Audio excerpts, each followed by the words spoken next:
وعلى آله وصحبه.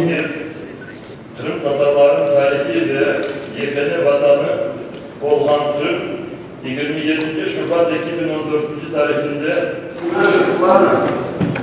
разработка дорожной карты Черного дня Крыму исторического посвящения крымско-татарского народу статусу национально-территориальной автономии условий украинского государства. Tamam buyurunuz. Buyurunuz. Bu önemlidir inşallah. Buyurunuz.